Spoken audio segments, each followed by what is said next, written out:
এক ব্যক্তি প্রচুর ইবাদত করত, আল্লাহ পাক তার ইবাদত করার জন্য পাহাড়ের চূড়ায় একটা সুন্দর ব্যবস্থাও করে দিয়েছিলেন। সেখানে ডালিম গাছ হতো, ঝর্ণা আসতো, খাবারের কোনো অভাব নাই। হাদিস এসেছে 500 বছর সে ইবাদত করেছে। কত বছর?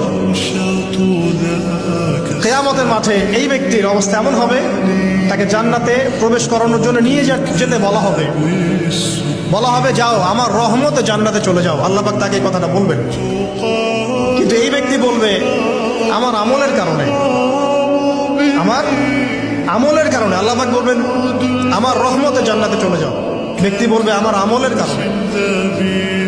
আল্লাহ রাব্বুল আলামিন তখন তাকে দেওয়া সমস্ত নেয়ামতগুলোকে এক পাল্লায় করবেন, আর তার সমস্ত আমলকে আরেক পাল্লায় করবেন। একটা চোখের যে নেয়ামত আল্লাহ পাকের, সমস্ত আমল ও 500 বছরের ইবাদত এতটুকু হয়নি। তারপর তাকে বলা হবে ওকে জাহান্নামে নিয়ে যাও।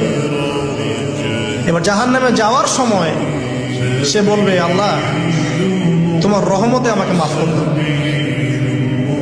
তখন আল্লাহ পাক তাকে আবার ডেকে নিয়ে আসবে, বলবেন যে তোমাকে যে আমি ইবাদত করার জায়গা করে দিয়েছিলাম, এটা কি তুমি নিজে করেছো না আমি করেছি? সে বলবে আপনি করেছেন। তোমাকে যে আমি সৃষ্টি করেছিলাম তখন কি তুমি কোনো আমল করেছিলে? বলবে না। তাহলে তোমাকে যে সৃষ্টি করেছি আমি, এটা কি তোমার আমলের কারণে? না।